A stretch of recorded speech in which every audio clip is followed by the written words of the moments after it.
이동관 방통위원장에 대해서도 민주당은 완벽한 탄핵 사유가 있다. 하지만 국민의힘은 전혀 탄핵 사유에 해당하지 않는다고 반발하며 법적 대응에 나섰습니다. 이번에는 여기에서의 쟁점을 따져보겠습니다. 자, 홍영 기자.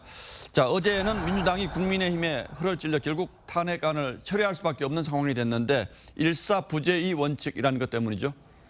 네, 맞습니다. 이 국회법 92조에 부결된 안건은 같은 회기 중에 다시 발의하거나 제출할 수 없다고 돼 있습니다. 예. 같은 안건을 몇 번이고 올린다면 의사 진행에 방해가 되기 때문에 정한 원칙입니다. 여기에는 폐기된 안건도 포함되는데요.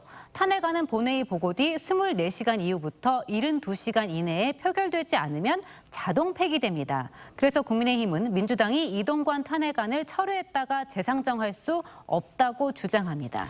자, 그러니까 이 철회라는 것이 가능한지 여야가 또 논쟁을 벌이고 있다면서요?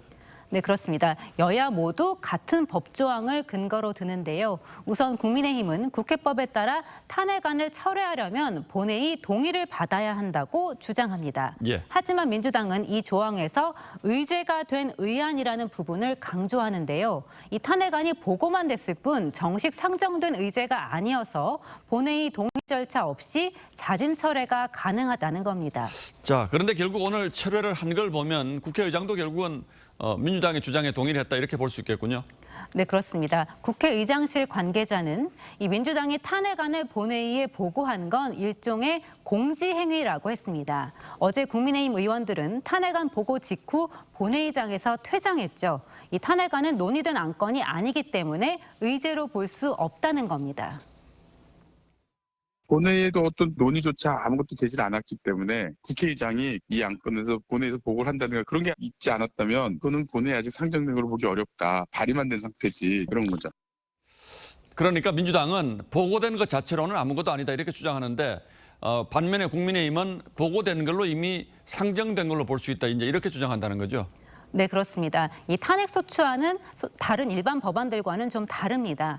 이 하루는 더 신중하게 생각해봐라. 대신 너무 끌면 안 되니까 보고된 이후 24시간부터 72시간 이내에 표결하도록 돼 있습니다. 예. 그래서 이 탄핵안은 보고되는 시점부터 법적 효력이 발생한다는 분석도 나옵니다.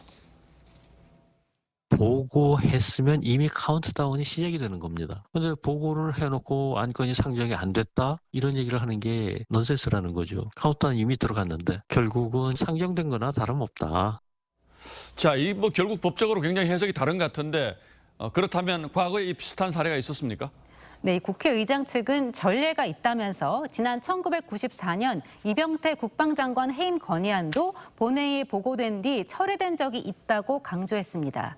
하지만 국민의힘은 당시에는 김일성 사망으로 국가안보에 중대한 사안이 발생해서 여야가 동의하에 철회한 거였다면서 지금의 상황과는 전혀 다르다고 반박했습니다. 예, 듣다 보니 누구 말이 맞는지 정말 헷갈리네요.